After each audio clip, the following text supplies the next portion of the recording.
Thank you for joining us for another power-packed message provided by Munroe Global Incorporated and MunroeGlobal.com. We transform followers into leaders and leaders into agents of change. We hope that this message is a blessing to you as you advance your life and discover your purpose. Now, let's go into the message. All right, please write this down in your notes. The generational power of fathers. Say that with me. Quickly, again, the generational power of fathers. We've been going through a series on fathers, which came from a session we did on honoring fathers. And I hope that we can finish this in this segment. But I want to focus today on the power of a father to affect generations. Everyone in this room is presently being affected by their great-great-great-grandfather. I want to begin by talking about my childhood Baintown experience. Baintown is a small little area in this island where I was born with my other 10 siblings. And our parents were wonderful parents. And we grew up in a neighborhood where, of course, we had no television. When we first started living in that area, we were not able to purchase those kinds of expensive things. We used to watch the radio. Some of you all know what I'm talking about. There used to be some radio programs that were stories. We used to sit around and watch the story on the radio. And we didn't have sophisticated places to eat like McDonald's and Burger King. Matter of fact, we couldn't afford to buy snacks. Trying to feed 11 kids in a low-income area was a little challenging. So my mother and father used to actually allow us to get our snacks from the trees in the neighborhood. Some of you all know what I'm talking about. So when we wanted a snack, we didn't go to McDonald's, we went to Mac Juju Plum. We didn't go to Burger King, we went to Burger Coca Plum. And we used to eat all the beautiful fruits and berries. We used to enjoy them. And this is probably why I have all of my teeth still at age 54. And my kids need braces. Because we ate natural fruit. And I used to remember sometimes we would be so hungry, we'd go to the fruit trees, and the fruit tree would not have ripe fruit yet, but we would still be hungry. So what we used to do is we used to pick the fruit while it was green. And if it was a mango that was green, we'd beat it against the wall. Come on, anybody got this revelation? To soften it up.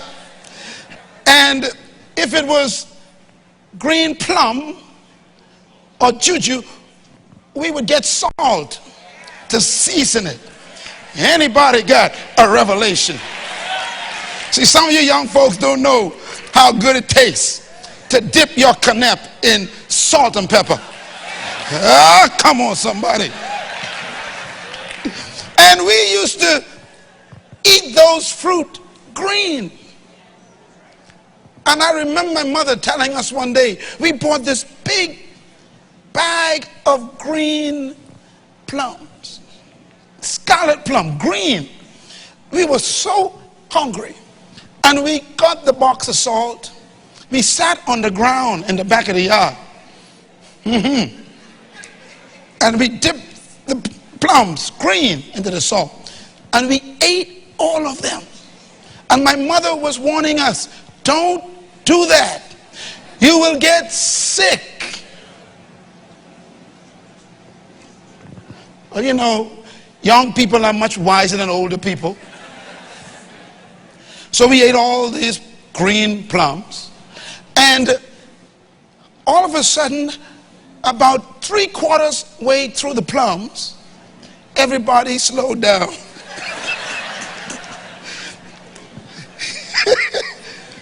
And then I saw my brother Paul, water came to his eyes.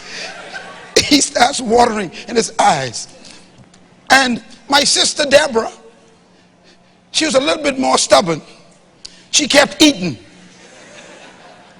Then I began to feel what my brother was feeling.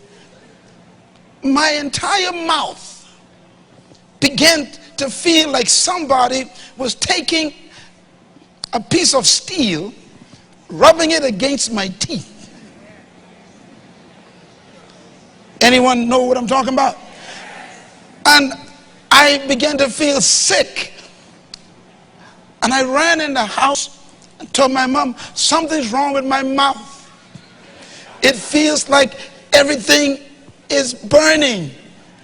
And my mother said, your teeth is on edge. Now, I didn't know what that meant, but it lasted a long time. I never wanted to eat plums again. It made me sick. Well, we talk about fathers.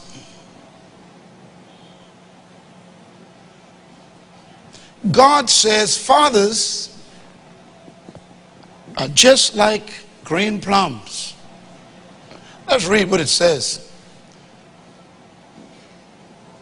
In the book of Ezekiel, chapter 18, verse 2, it says, the fathers have eaten sour grapes, and the children's teeth are set on edge. You wonder why your life is hurting so much? In many cases, you're struggling with problems. Somebody ate something in the last generation, and it ain't your mother.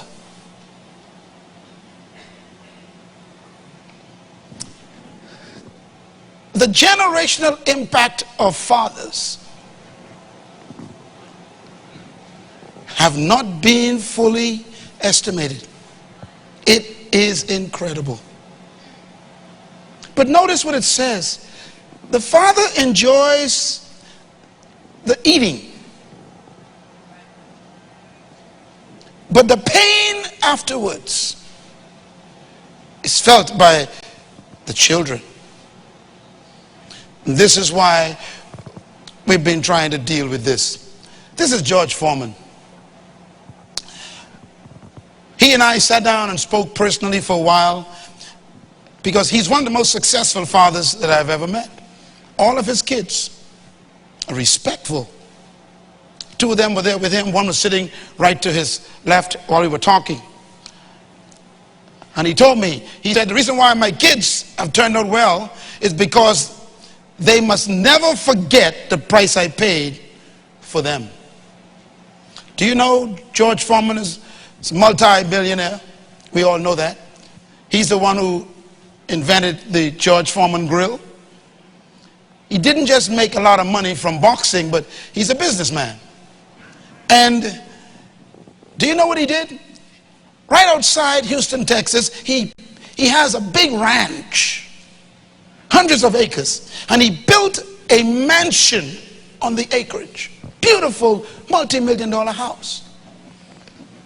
Do you know what he did? He went back to the ghetto where he was brought up, where his single mother brought him up. He bought the piece of property that the house he was born in is still on. Old, dilapidated wooden house.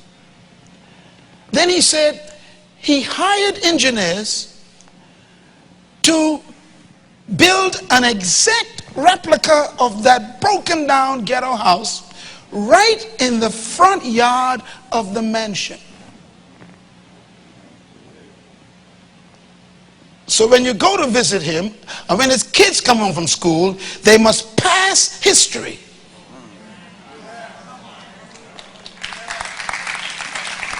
To get into the future. And he said, every time I go home, he says, I'm reminded where I came from, and it keeps me and the kids humble. Maybe you need to go back and find the old house. He wants his children, he says, to never forget that his father was not always who they think he was. He had to pay a price. What a man.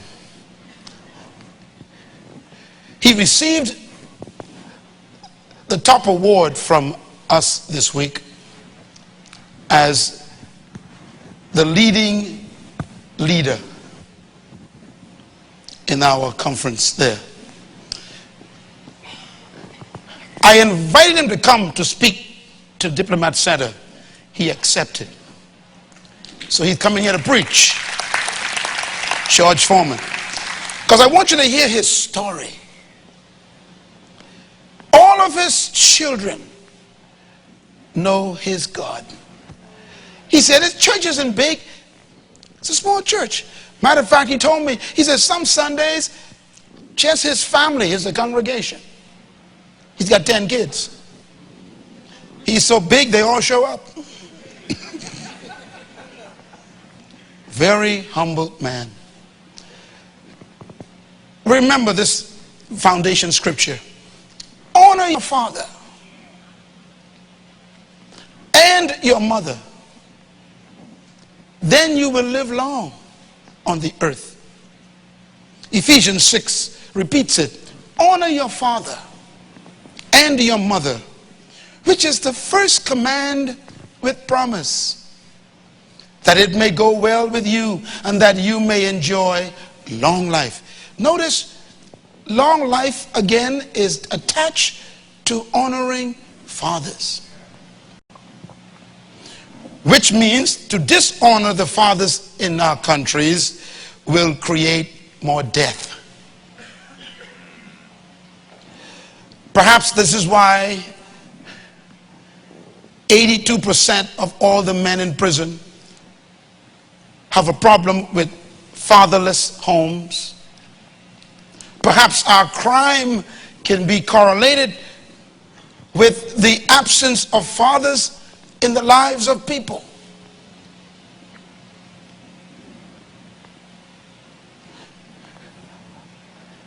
What is a father? I just want to reiterate this for those who are visiting. The word father is the Hebrew word Abba, is the Greek word pater, and it means source, nourisher, sustainer, protector, progenitor, founder, and author.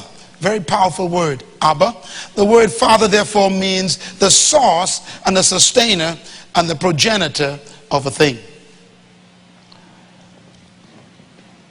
We are suffering from the absence of fathers as mortals. And I mentioned this, I want to repeat it again. Women are the greatest sufferers of a lack of fathers. Because women suffer twice. First, they suffer if their father is not a good father. And then they suffer if they marry a man who didn't have a good father. So they suffer twice. Women demand from men what they can deliver because the men didn't get it from their father. And that's a sad reality. And so here's what you do if you didn't have a good earthly father. Jesus said, be ye perfect, even as your Father in heaven is perfect. And in this brief series, we've been talking about the impact of fathers, and I'm hoping that the men and the young boys are capturing how important they are to national development. If you didn't have a good father, didn't have a good role model in the home, and this is for both men and women, Jesus says your answer to that problem is to use God and his fathering of his son, Jesus, as your perfect model. And be like him.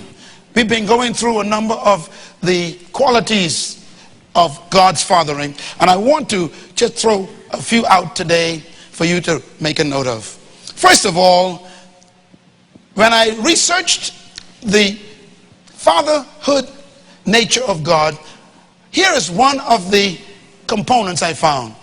Fathers provide character. I'm going to read these right from Scripture so you can see them. John chapter 6 verse 46 says, no one has seen the Father except the Son, whom the Father has sent. No one has seen the Father except the one who came from the Father. Only he has seen the Father. Now look at the next verse. Verse 19 of John 6. You do not know me or my Father, Jesus replied. If you knew me, you would know my Father. Listen to the words. He's saying, look, the Father is always reflected in the children. If you want to know what a father is like, you don't need to meet the Father.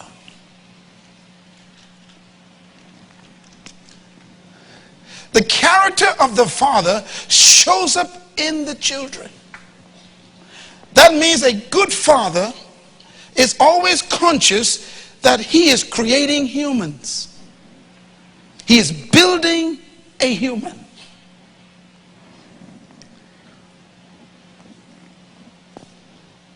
There are many men in this room who do not want to be like their father. They do not want that character. What a tragedy.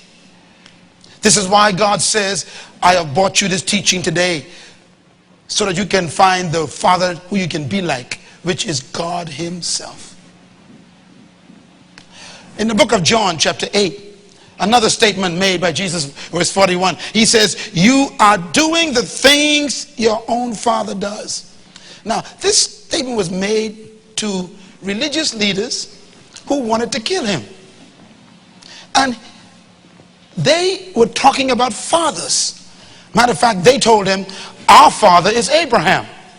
And Christ said, before Abraham was, I am.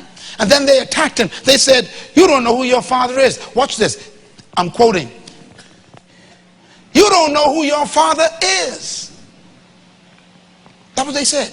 Do you know what they actually said? You are illegitimate. Now remember, the rumor in the town was Mary got pregnant and Joseph was in the daddy. Remember that? They were referring to that. They were saying, you want to tell us about fathers? You don't know who your own father is. And then Jesus said these words, if you knew my Father, you would know me. But because you don't know my Father, you do not know the Son. And then he says, you are of your father, the devil. Now they were claiming Abraham. He said, no, your father is the devil. Why? You acting just like him. Everybody say character. In other words, you claim to be like Abraham, but you acting like Satan. Because fathers produce character. Show me a respectful young man. I'll show you a man who had a father who instilled respect. This is why it's so important for you men to find a man who you can look up to and emulate. And it might not be your biological father, but you better find a father. Because you need someone to get your character from. He told them, you are doing the things that your father do. Why? That's what children do. John chapter 10 verse 30, Jesus says, I and my Father are one. The power of a father I was speaking yesterday morning in Houston, Texas, at a men's conference sponsored by the Redeemed Christian Churches of Nigeria. It was held in Houston, Texas at the Marriott Hotel. And they flew me in to speak to these men, and the room was full of all these men. My son was with me, and we were there speaking to all these men packed in this room. And at the end of it, I invited the men to come forward to rededicate themselves to manhood. They came and they were weeping. One of them came to me and pulled me to him, to his face, and he put his mouth to my ear. And he said, I don't want to be like my father. My father was a womanizer. I am a deacon in my church, and I feel the same attraction. I don't want these women in my life. I don't want to be like my daddy. I want to be a righteous man. He was weeping. He was begging to be set free from the impact of history.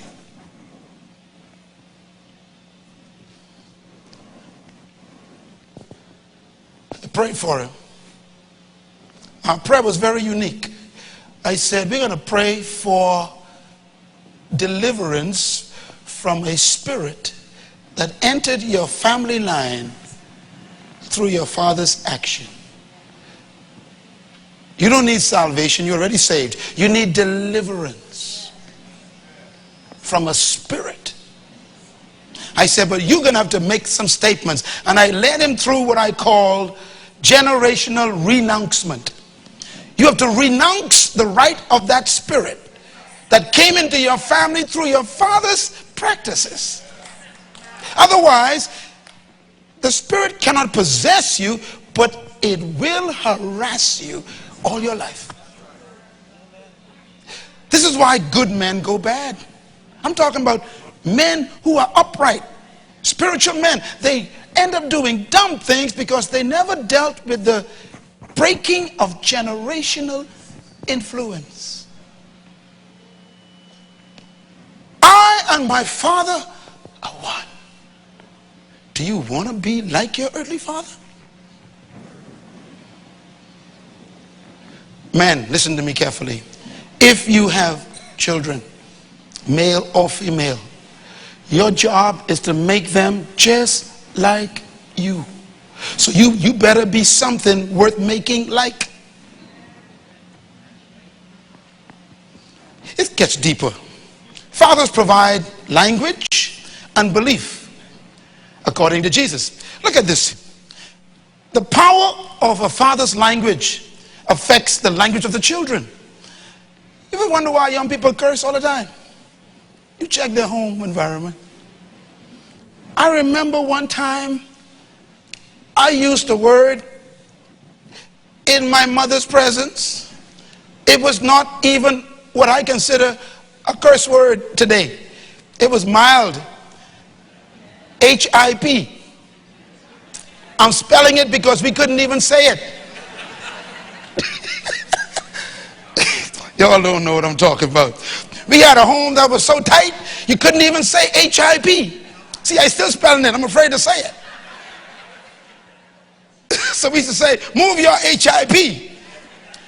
And one time I said it, and I picked my head up across the room. Went to go get my head.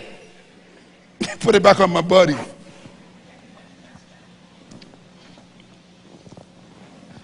I have never in my life heard my father use a foul word. Never in my life. He's 85 years old. Never once have I ever heard my father use a foul word. So it's not even in our system, in our genes.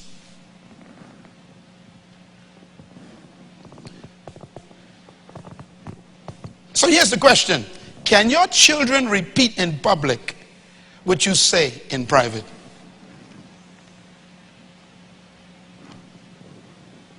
The power of a father. John chapter 8 verse 8 says, I do nothing of my own, but speak only what I was taught from my Father. In other words, Jesus is saying a good father puts words in his children's mouth. I hear my son and daughter many times talk, and they talk back to me, and I hear myself. And do you know, we do the same thing now. Our mother is dead, but we keep repeating her all the time. I repeat my father. Why? Because that's what fathers do. They put words in your mouth. Christ says, even I don't speak my own words. Can you repeat what your father said? The powerful father. John chapter 12 verse 48. It says, if I did not speak, for I do not speak rather of my own accord, but the Father who sent me, he commanded me what to say. Listen to Jesus. He's a grown man. He's 31 years old at this stage, and he's saying, I still don't have my own original language. The power of a father provides language for the children. Notice I have up here negative or positive. If your father is a man of faith, a man of hope, a man of good influence, you'll end up having those kinds of words. There are many young men who don't want to say what they say, but that's all they know.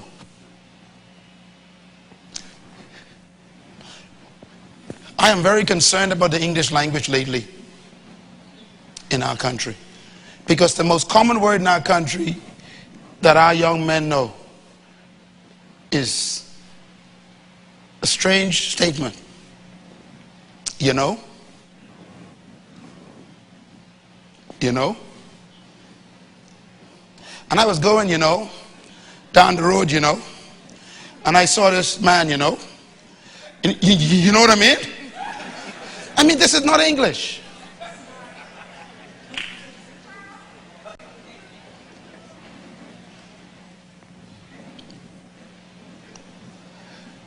You provide the language for your children.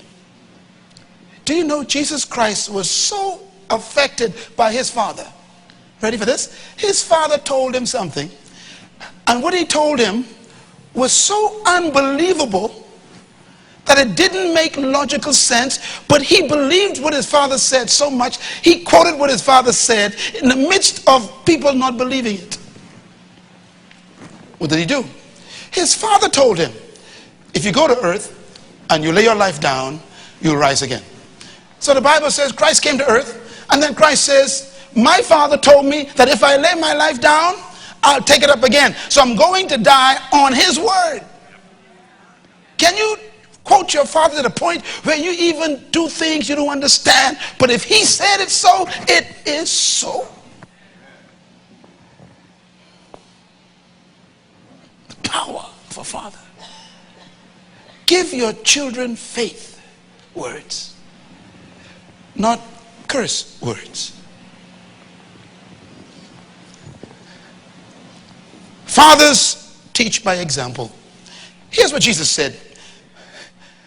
Whatever fathers do is a classroom. John 8 verse 38. I am telling you what I have seen in my Father's presence. Jesus speaking. And you do what you have heard from your father. I know you've never seen these verses before, right? But they're so powerful. He said, look, here's how fathers work. Whatever you see them do, you do. I am telling you that what I have seen in my Father's presence, that's what I do, and you do what you have heard from your father. In other words, fathers determine the behavior of children. We do what we see our fathers do.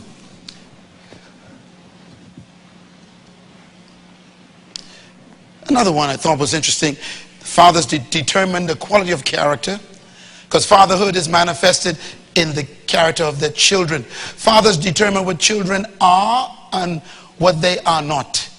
John 14:7, Jesus said, if you really knew me, watch this, you would know my Father. If you really knew me, you would know my Father as well. From now on, you do not know him, and you have seen him. In other words, if you see the way the children behave, you can tell them what kind of father they have. Fathers are powerful. That means a child becomes what the father is.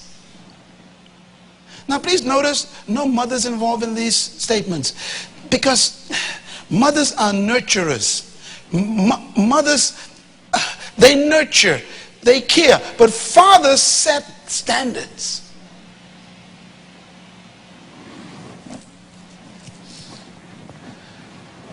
A man grows up in a home where every time his mother gets his father upset, she gets hit physically. And the guy is 3 years old, he watches this. 5 years old, he watches this. 10 years old, he watches this. 14 years old, he watches this. 15 years old, he wants to do something about it, but he's afraid because that's his father. So now he begins to hide the frustration. He builds it up. And at 30, he gets married to you. Now he has 30 years of pent-up anger. And then one day, after the honeymoon, you get him mad. Now remember now, he's a deacon, singing the choir, praise and worship leader, prayer meeting director, but one day you got him angry. 30 years of pent-up father character building. And all he knows is when they get you angry, you hit them. And you are in shock. Did you hit me? Do you know who I am? And then hits you again. Bop. And you're like, I thought you were saved. And then hits you again. Bop. Why? Now you make him feel guilty twice. What's wrong? I do what I see my father do.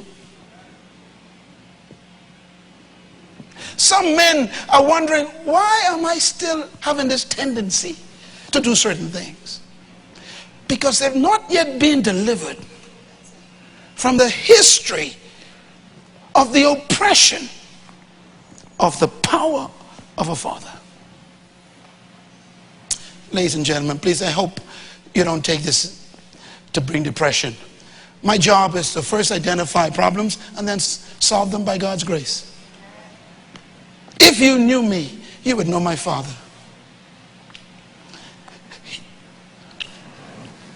How do you measure fathers? Jesus told us how to measure a good father. John 14, he says, anyone who has seen me has seen the Father. How can you say, show us the Father? Don't you believe that I am in the Father and the Father is in me? The words I say to you are not just my words. And the things I do is because my Father is living in me. Wow. Fathers live on. Ladies and gentlemen, especially the ladies, listen to me. You don't marry men, you marry histories. When you meet a guy, that ain't no person, that's a history. And you gotta do research on that history before you take the history in your bed. Because these guys look nice, dress nice, got a good title, you know, got a good job, they got a fine car, but that's history driving that car. And you gotta make sure, I know this history. Do I know this person?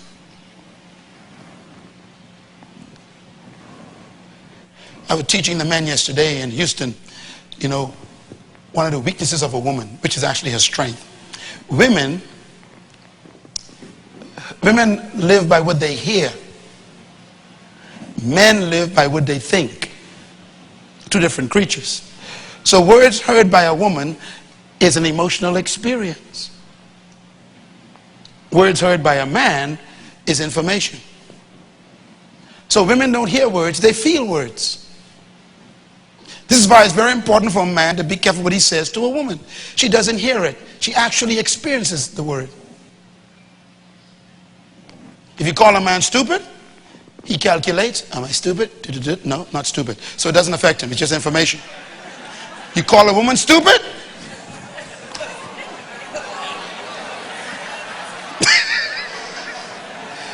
She has an experience with the word. It becomes her experience. That's why she hates you for 20 years. Now, this works in a very interesting way. So if you meet a woman who's not your wife, for example, you got to be careful what you say to her, sir. You tell a woman who's not your wife, you look wonderful, you look cute today. You just created a problem because she didn't hear that. She felt that. So she'll always come looking for you so she can have the feeling again. And then she start dressing better for you to see more. This is the problem, gentlemen. And that's why all of a sudden you realize you got problems. You didn't count on this. And all of a sudden you realize you created an issue.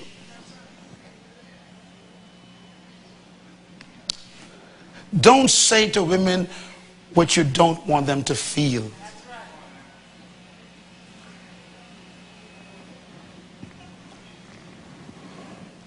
And if you're married, you got to limit your words to women.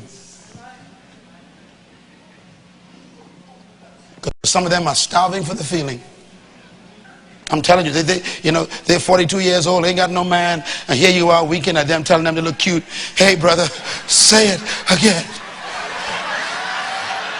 But I'm married, I don't care, just say it again. See, they want that feeling. You wonder why it's so difficult to get rid of sweethearts. You got to pick the phone and say, get out of my life, you are ugly. Bam, hang the phone up. Don't say, baby, I think I got to go home to my wife. Now, I know you're cute and everything, but hey, it's too late. Don't say that to her. You'll never be free. Women don't hear words, they feel them. That's why you should never curse a woman. This is why a woman needs to hear from her husband every day, I love you. You got to say it. So, some men say, listen, 20 years ago at the altar, I told you I love you. What's your problem? Well, she felt it 20 years ago. She want to feel it today. Very important. So you got to tell them all the time. Tell your wife, I love you. You're the best thing that ever happened to me. You're my favorite woman. Man, all of a sudden, man, she said, come to bed every night. Just come on. Just come on, brother. Keep talking like that. You just keep on coming on. You ignore her. She has dysfunctional problems. Men don't talk to their wives. Women feel. They don't hear.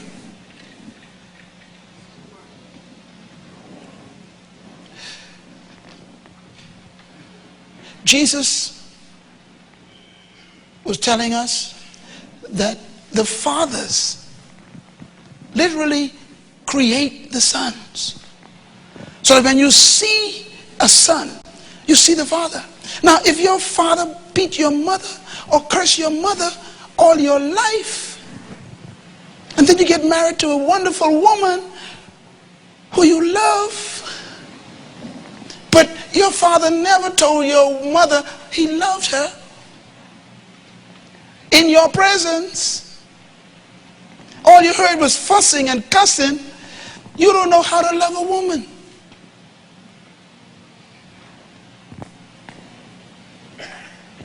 And we wonder why we battle. Why don't you talk to me, honey? What do you want me to say? Anything. Okay, anything.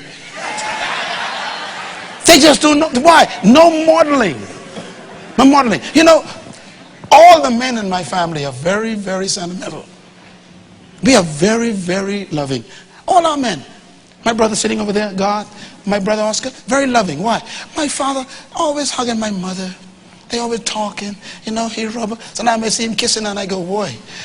Let me go laughing. You know, he said, get out of here. He did it in our presence. So my wife is benefiting from that a lot. Some men never saw that. They don't touch you unless they're having sex. What? Did I hear you right?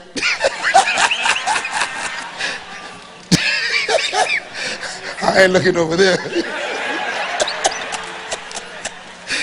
In the name of Jesus. Praise the Lord. You sound like you quiet over here, baby.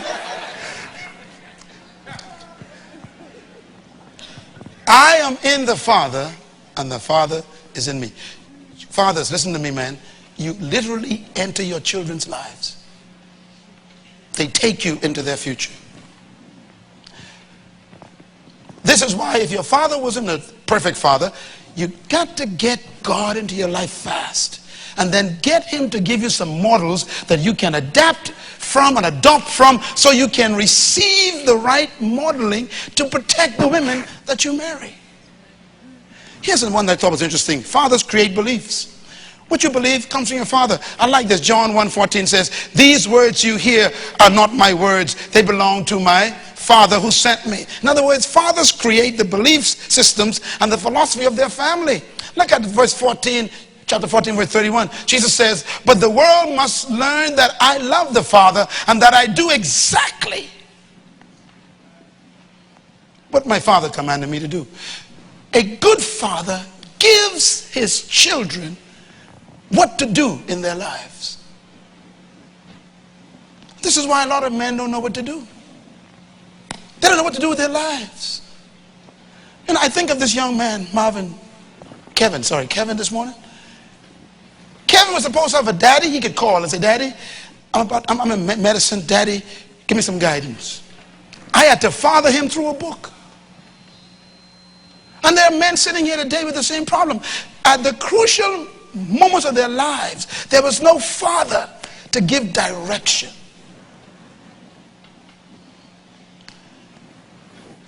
Fathers give commands to their sons and daughters.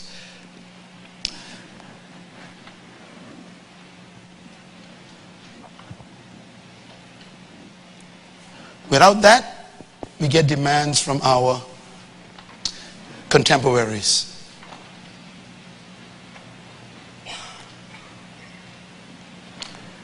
It's more important to get advice from a father than to get advice from a friend. Let me give you a couple more before we go. Fathers transfer self-worth. Now this one is very crucial. John 15:9, Jesus says, "As the Father has loved me, so have I loved you." Now this is important. Notice where he got his love from. How did he learn to love? Look at it. His father loved him. Think about the implications. If your father didn't love you, let's reverse that verse, then you cannot love anyone else. We learn love from our fathers. We normally think of love coming from our mothers. God says, no, you learn love from your father. He says, "As the Father loved me." Now listen to me, listen to me, listen to me. You and I have been brought up in the Caribbean. We know that when men start talking about love of one another, we think sissy. Am I right? What are you talking about? Your daddy hugging you, talking about he loves you. You must be a punk. Look at that verse. He said, "The reason why I can love you is because my daddy said he loved me."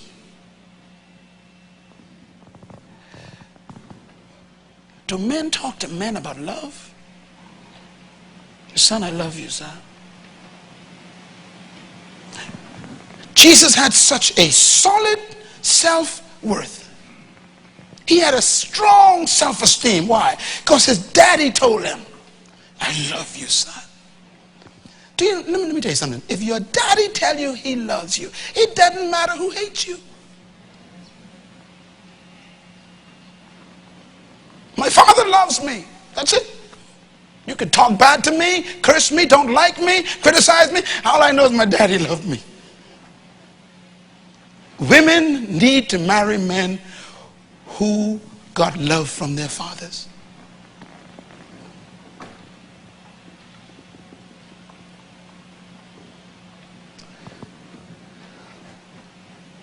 As the Father loved me, so I love you. You know why I hug men all the time? Because men don't get hugged. In this church, I'm a senior pastor. They call me a senior pastor. You know what I am? I'm just a daddy. Just take up where your daddy left off or give you what he never gave you. But you got to be in my presence. Have your father ever held you and say, son, you make me proud? Do you know when Christ was baptized, a voice came. This is my son. This is my boy. Listen, your mama always tell you she loves you. What about your father? Christ says the Father is the one that makes it happen.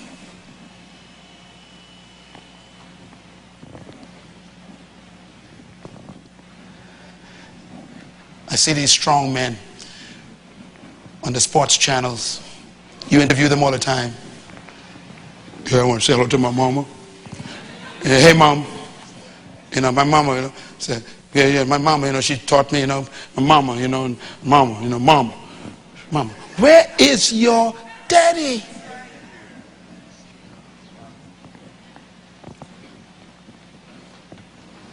And then you hear them beating their girlfriends and going to jail. Stars with millions of dollars beating women. I just saw in the news last night, Whitney Houston came back in her first concert last night. Everybody's cheering. And I looked at her on the screen and I'm thinking, see, I think like a father. I'm thinking, gosh, is the father peace in place? Because she married a man who didn't have a father. And he beat her and led her into drugs. Her mother was a gospel singer, a deaconess in the church. She grew up singing in the choir, but then she married a man who didn't have that. Didn't have a father to love him. He couldn't love a beautiful woman with an excellent voice. He beat her and pumped her with drugs. What kind of love is this?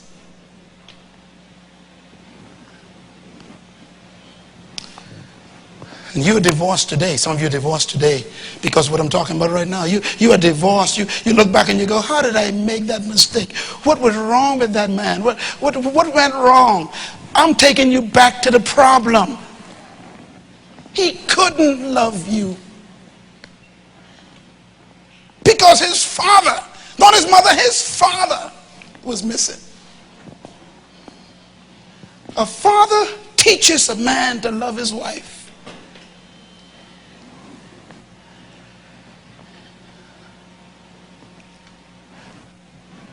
I told God this year, I'm going to adopt every man in this church. Every male in the church. I'm going to adopt you as a father. If you are 20 years older than me, I still don't care. I adopt you as my son. Because age doesn't heal that.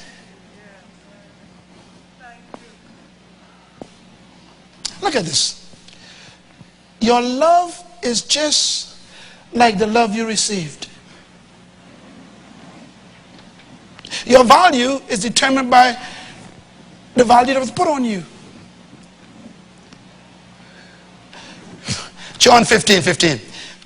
Christ says, I have called you friends because everything I have learned from my Father, I have made known to you. Can I ask you a simple question? Can you tell your friends everything your father did and taught you and what you saw? Is it good advice to give your friends what you saw your father did? These are deep questions. He said, look, you are my friends because I tell you everything my father told me. In other words, you were supposed to be such a good father that your son could counsel other men with your own words.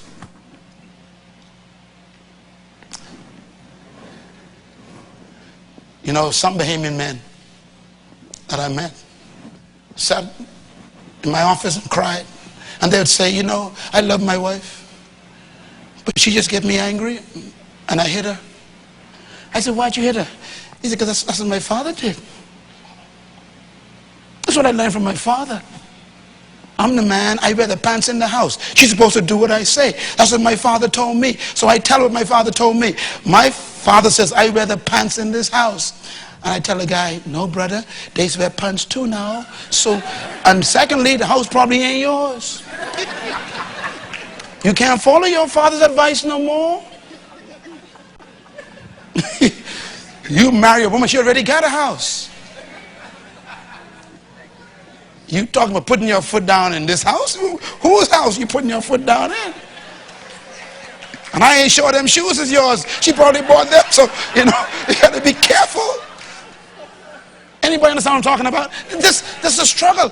He says, I will tell my friends everything I learned from my father. Do you know what men do? We tell our friends what we learned from our mothers. Because we have no father's teaching.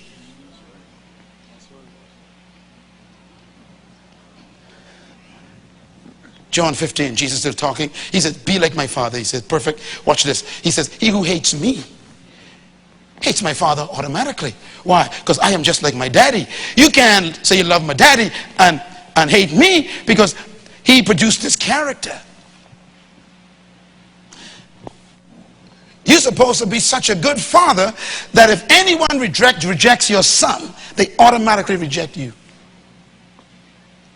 Because your son is just like you. What an awesome example of fatherhood. Coming down to the end here. Fathers give standards for friends. This one is very important. Women, write this down twice. Men, 3 times. Proverbs 24 verse 10. I quote, do not forsake your friend and the friend of your father. And this is interesting. Let me tell you what this means.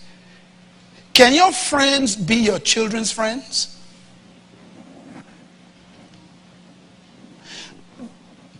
Do the men you hang out with, are they good enough to be with your daughter by herself?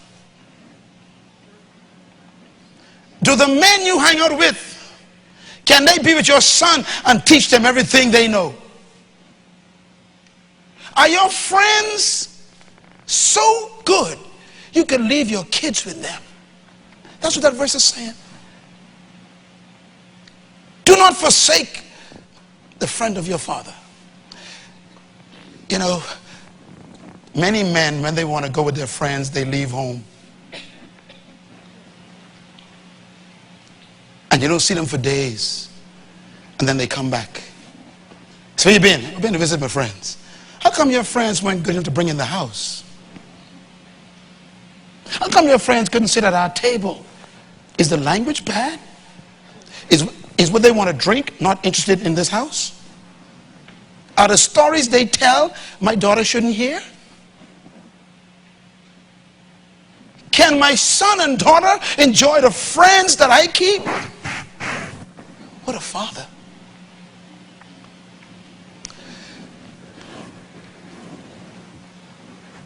Get out of the room, boy. These men talking. What do you mean get out of the room? We hear it all the time. Girl, go away. I got to talk to my boys. What are you talking about that she shouldn't hear? Fathers, listen. Can your friends be your children's friends?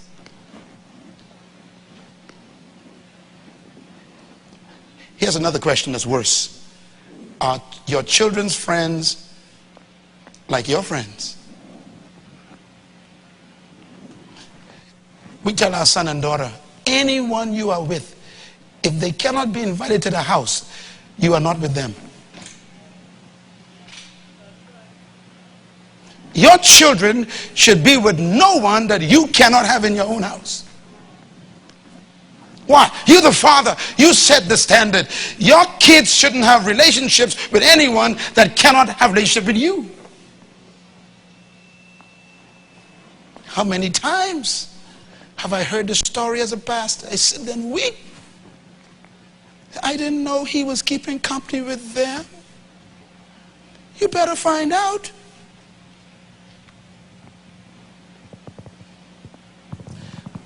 Fathers choose friends that can be their children's friends. If you went on vacation for 3 weeks, can you leave your children with your friends and come back and they're not cursing and watching pornography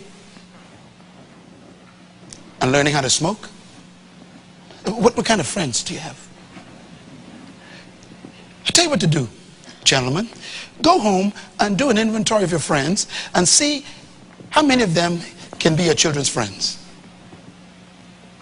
And when you come to a question with one of them, just say, no longer friend.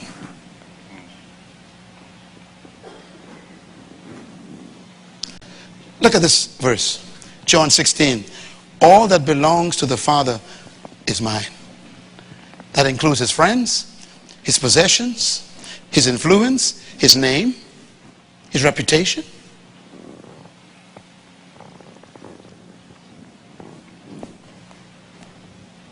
What do you have that your children could possess? I guess the last question is, can your children receive all that you have? Are all your books, your secret books, can they be handed down to your kids? All your secret magazines, can you give them to your kids? All I have belongs to my kids.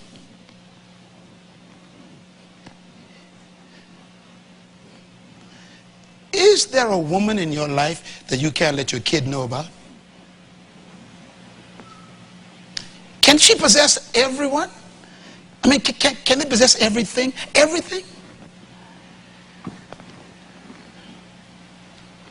You know what's good about this whole discussion? We're quiet. Because no one talks about the reality of the power of the responsibility of a man. God says if the men get it right, there'll be no crime. I am not here to bring guilt. I'm not here to make you feel like I'm attacking men. I'm here so we can correct what's wrong, heal what's broken, and then create a future our kids could enjoy.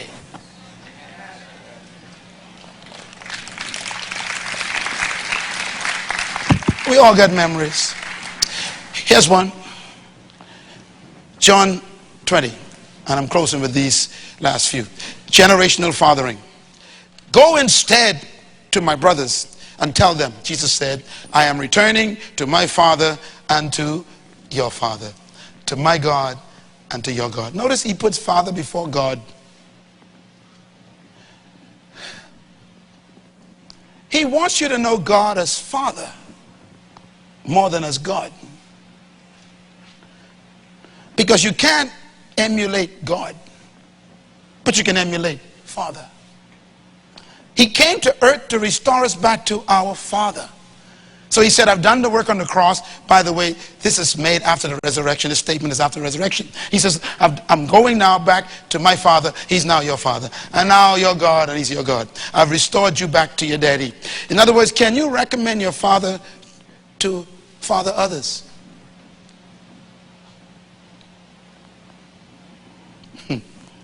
One of my son's best friends was with us night before last in Houston. From college, he lived in Houston, and my son was with me. And the young man came with my son to the hotel room. We were sitting down chatting, and he just sat there. And the son says, man, I sat and listened to you today. Your daddy, man, your daddy blew me away. I said, man, I was taking notes so fast. He said, man, I wish I could just be with this all along. I would be around your daddy all the time. What's he saying? Your father could father me. Can you recommend your daddy to father other men? Probably not. But I tell you what, let's just talk about you. It's your turn now. Can your children recommend you? That's what you got to work for. John 20:21. And Jesus said, peace be with you. He's leaving now. He says, as the Father had sent me, I am sending you. My Father did a good job with me. I hope I did a good job with you, he says. I hope I trained you the way my father trained me. Not my mother, my father trained me. I know you didn't have a good experience with your father perhaps, but the message today is, let's pick up with you. Let's start with you. Let your children be able to say that. I want to be just like my father. I want to train and love and give just like my father did. As the Father sent me, I'm sending you. You know, this photograph, one of my most precious photographs. My son used to wear his hair long with them little knots in it. He used to wear, you know, his pants a little bit lowish, you know, outside the house. I never worried one day. It lasted just a couple months. Because the Bible says when you train a child in the way they should go, they end up with a goatee just like you. What a good looking guy. Handsome dude. Like father, like son. He's in here today. You know, he's embarrassed right now. But he's a good son. I love him so much. And I tell him that all the time. Every time I call him, my favorite word to him is my beloved son. That's the way I address him all the time. He is beloved. He must hear that. Because he will have children too. Proverbs 10 says, a wise son brings joy to his father, but a foolish son is grief to his mother. Now notice the difference, eh? Joy means pride. Grief means depression. Two different responses.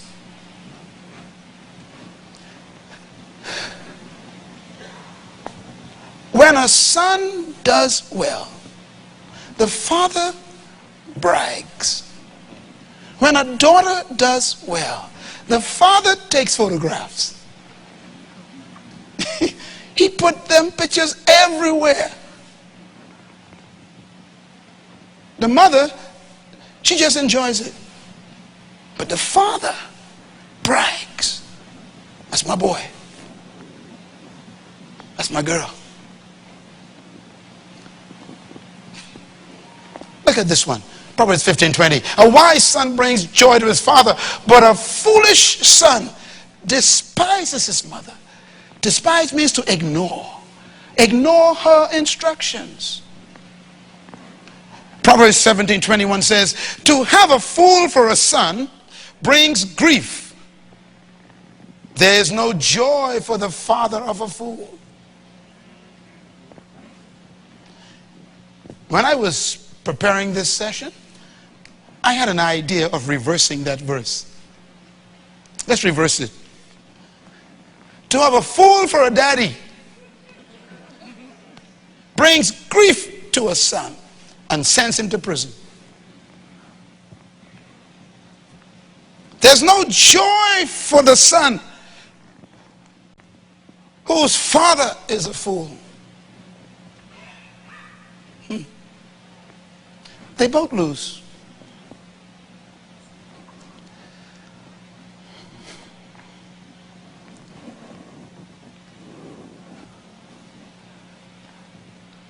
One day I saw my father sitting. He was sitting right here in this chair.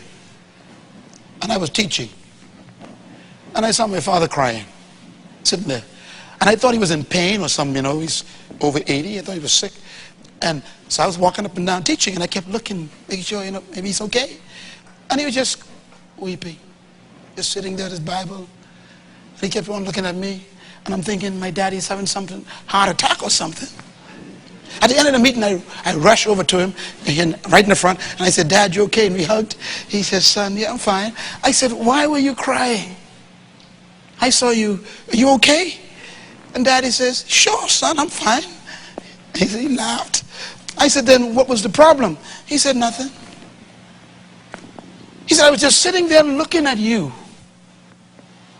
I'm thinking, that's my boy.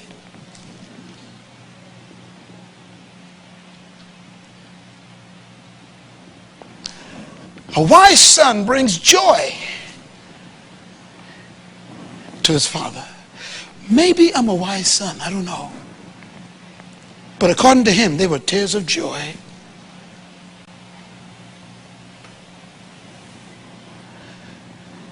I feel the same way as a pastor. When I see you do well, when I see you faithful and not messing up your life, it makes me so happy. I called one of my sons this morning. I said, I haven't seen you, man. You know, don't make me wonder or worry. You're my children. You bring me joy when you're not a fool. You understand? It's when I hear problems, it doesn't bring me joy.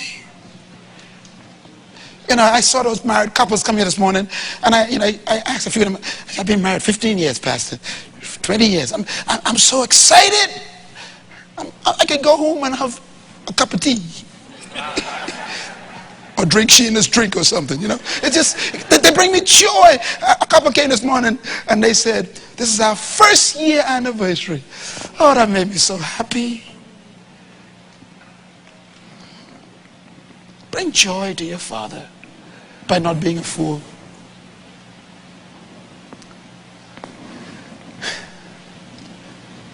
Fathers, do not frustrate your children. Bring them up in the training and the instruction of the Lord. Ephesians 6:4. Fathers, do not embitter or make your children angry, or they will become discouraged. That means they will no longer have any hope in society and turn into criminals. Notice all the instructions are to fathers.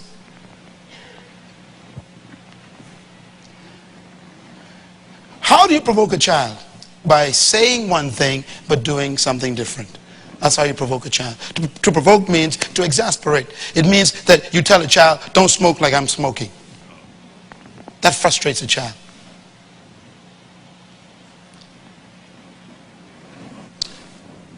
These instructions. Proverbs 28 says, he who robs his father or mother and says it's not wrong is a partner to he who destroys. He's talking about destroying your own father. Your father is the root. If you kill the root and you are the fruit, it's over for you. Honor the root, you'll protect the fruit. Respect the root, you protect the fruit. There's no perfect father on earth except Father God. None. I'm not a perfect pastor, but you got to protect me. Why? Because the nutrients that come from my life feed the fruit. So you got to pray for me. You got to cover me. You got to respect me. You got to honor me. And then the nutrients keep coming. You got to water me. And I bring the nutrients. I'm the root. So it is with all fathers.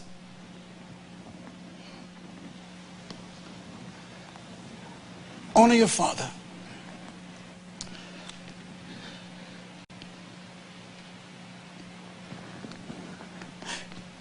God says in Exodus 20, if you do not bow down to them or worship idols, then remember, I am your Lord, your God. I'm a jealous God. Here's the verse we close on. God says, I punish the children for the sins of the fathers to the third, fourth generation of those who hate me.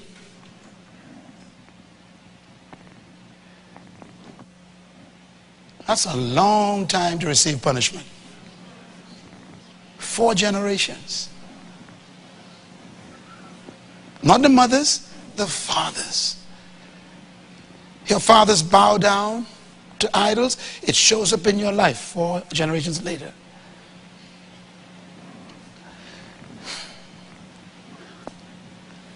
Now notice what God puts at the end. He shows love as well. So you can receive 2 things. You can receive judgment or love for 4 generations, depending on what your fathers do. If your fathers love me, I love 4 generations. If your fathers disobey me, the effects will affect 4 generations. Yet he does not leave the guilty unpunished. He punishes the children and their children's children for the sins of the fathers to the 3rd and 4th generation. Let's close your Bibles. Fathers determine the future. Now listen, don't leave until we pray the deliverance prayer. Are you ready? We're going to get every woman and man free in this room. You will not leave here with your father's curse. I'm not talking about the one that you maybe have in the house. Your father's father's father's father. Notice it's 4 generations. I don't know what my great-grandfather did. I have no idea. But Jesus says, I better get it sorted out now. Make sure whatever he did doesn't affect my children.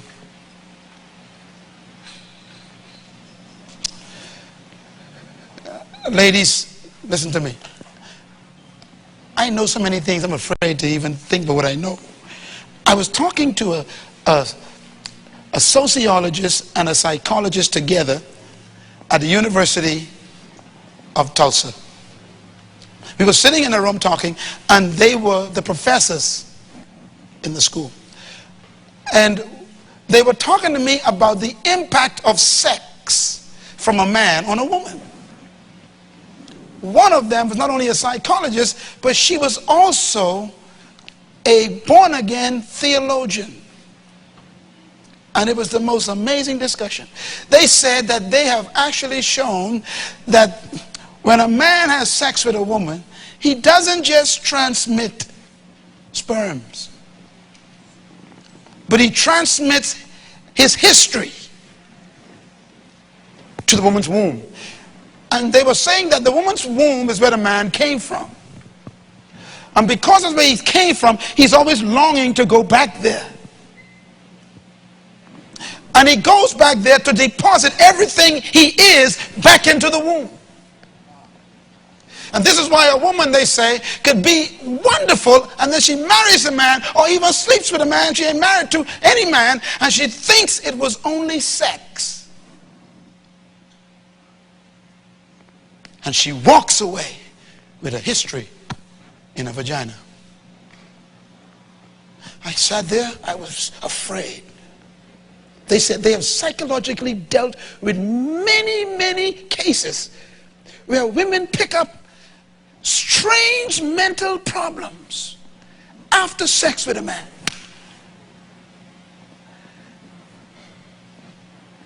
No wonder why most prostitutes commit adultery. Commit suicide. They carry so many histories. Here's my point I walked away that day with. You may be a good woman,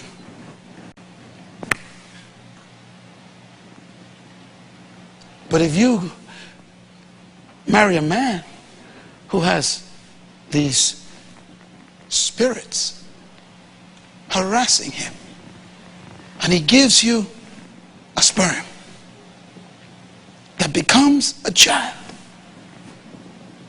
everything is transmitted to you and the child. So I talked to the psychologist who was a theologian. I said, so what do you do? She says, you can't just counsel these people. She said, they need deliverance spiritually also. A psychologist, professor, doctor. She said, because it's not just psychological anymore.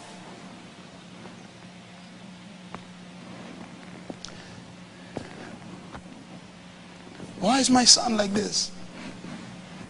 depends on where he came from.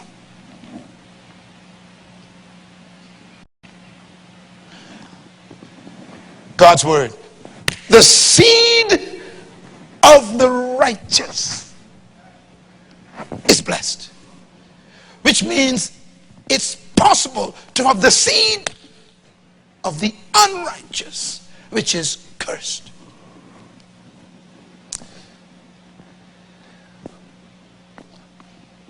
I close this series with a clear instruction. Today, by the authority invested in me, every spirit that has entered your life through the actions of your fathers, known or unknown, will be broken today.